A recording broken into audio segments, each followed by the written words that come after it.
You think you understand my cause? Move! Move! Move!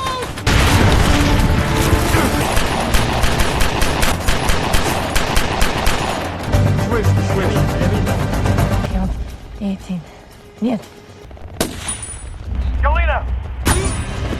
You don't think this is about freedom? Destruction and chaos. Did you think we would not respond? They'll never stop coming. The film opens with the Supreme Leader recording a video message in which he vehemently blames Western nations, particularly the United States, for the turmoil afflicting his homeland. He perceives these countries as threats attempting to dominate his people and seize their land. In his impassioned address, he calls upon the populace to join his militant group, known as the Black Mask, to resist what he views as Western imperialism and its ideologies. After completing his recording, the Supreme Leader and his armed followers proceed to a nearby village, seeking to recruit more members for their cause. Upon entering, they unleash a barrage of gunfire to instill fear among the villagers.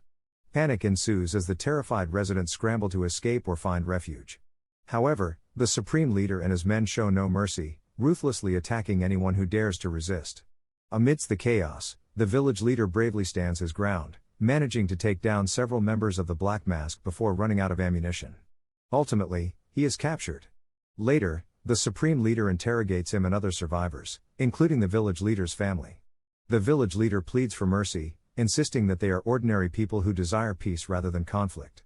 Yet, the Supreme Leader dismisses his pleas, insisting that everyone must take up arms for his cause. Those who refuse are seen as collaborators with the West.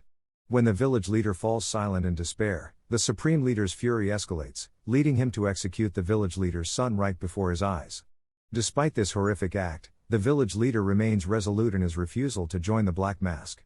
Consequently, the terrorists decide to carry out a grim execution of him and the remaining villagers. In a stroke of fate, the village leader's daughter escapes unharmed after her mother implores the Supreme Leader to spare her life. Meanwhile, on the other side of the world, the President of the United States is at his desk, drafting a letter to fellow world leaders. He aims to foster a united front against the escalating threat posed by the Black Mask Group, which has grown increasingly dangerous since the 9/11 attacks. In response, America and its allies have assembled an elite task force comprised of top soldiers from various nations. Among them are Daniel and James from America, Galena from Russia, Sue from China, Ralph from England, Jacques from France, and Chris, also hailing from America. 3 days later, at a covert military installation in the Middle East known as the Black Site, Commander Briscoe arrives to find a soldier named Smith waiting to greet him. Concurrently, another soldier named Marino is on patrol duty, vigilant for any signs of enemy activity in the vicinity of the base. Shortly thereafter, the newly assembled special team gathered before their leader, Commander Briscoe, who briefed them on a highly confidential mission that was to remain strictly under wraps. Their inaugural task was to apprehend a man named Mohammed Aviv, an illegal arms dealer notorious for supplying weapons to the Black Mask Group. Capturing Aviv was deemed critical, as it could provide invaluable intelligence about the elusive Supreme Leader of this perilous terrorist organization. The urgency of the mission left the team with no time for training. They were instructed to prepare for immediate deployment.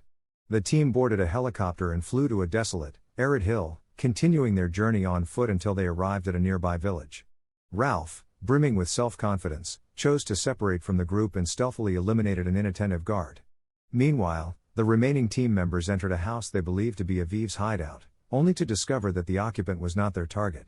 In a moment of frustration, Ralph contemplated executing the man, but Daniel intervened, reminding him that they could not harm innocent lives. Undeterred, Ralph, Daniel, and the rest of the team resumed their search, dividing into two groups to cover more ground.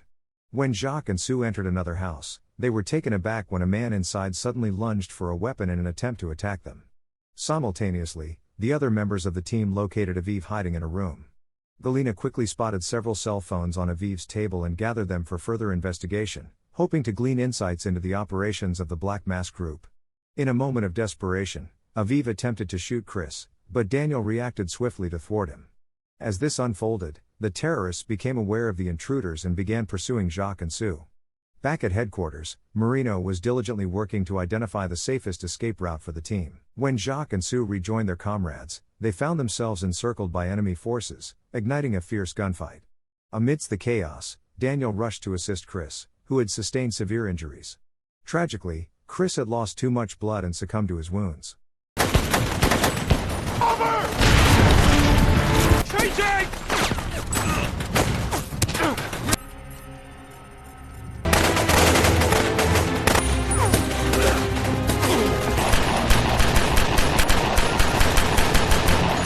The battle raged on until the special forces ultimately triumphed over the terrorists and returned to base, bearing Chris's lifeless body with them. Meanwhile, a member of the Black Mask group reported to the Supreme Leader that Aviv had been killed and that their movements might now be compromised. However, the Supreme Leader remained untroubled. He had anticipated this outcome. He assured his aide that they must be prepared for an impending war against Western nations, and urged him to trust in his strategy for liberating their homeland from foreign invaders. He then instructed his aide to alert all Black Mask members to remain vigilant for further assaults from special forces. Back at the Black Mask site, the special forces successfully pinpointed what they believed to be the headquarters of the Black Mask organization, utilizing data extracted from Aviv's laptop and phone, which were currently being analyzed via satellite. Simultaneously, Daniel and James were seen honoring their fallen comrade, Chris, as his body was prepared for repatriation to America. Tensions flared when James confronted Ralph, blaming him for Chris's death during the mission. He accused Ralph of arrogance, asserting that his reckless behavior had jeopardized the entire team. Witnessing the escalating conflict, Daniel intervened to defuse the situation, urging both men to redirect their focus toward their covert mission rather than engage in futile arguments. Inside the base, Briscoe and his team identified a cluster of tents in the heart of the desert, which they suspected were part of the Black Mask camp. Without hesitation, Briscoe relayed this crucial intelligence to the Special Forces team and readied them for reconnaissance. The following day, they arrived near the suspected terrorist camp via helicopter. From a vantage point atop a hill, they began their surveillance of the Black Mask group, with Galina employing her rifle scope to meticulously scan the area. After assessing enemy positions, Daniel strategically divided the team into two groups to enhance their tactical approach. Galina was designated as the sniper, tasked with providing overwatch for her teammates. As Daniel and his team descended the hill toward the camp, Galina expertly eliminated 3 terrorists stationed as sentries. During the ambush, Daniel and Jacques infiltrated the camp from the rear, methodically checking tents for threats. Daniel swiftly neutralized a terrorist who had spotted them. Meanwhile, Ralph, James, and Sue approached from an alternate route. Thanks to Galina's sharpshooting, taking out 2 more terrorists from afar, Ralph's team gained easier access to the camp. While Jacques and Daniel continued their search, they stumbled upon a tent that was being utilized for manufacturing potent chemical bombs. As Daniel reported this alarming discovery to Briscoe, they were abruptly ambushed by terrorists who had detected their presence. In response, the leader of the Black Mask group quickly mobilized his men for an assault. From her elevated position, Galina observed the incoming reinforcements and warned Daniel that more Black Mask fighters were advancing toward them. In an instant, a fierce gunfight erupted between the special forces and the terrorists. Simultaneously, Ralph's team faced their own onslaught from another faction of Black Mask fighters, finding themselves overwhelmed by sheer numbers. Recognizing their perilous situation, Galina intervened once more, skillfully taking out several terrorists from her vantage point and creating a critical opening for Ralph and his team to maneuver. Amidst the chaos, Jacques deployed a bomb to detonate a tent in an effort to impede the attackers' advance. However, even after the explosion, relentless waves of terrorists continued to surge forward.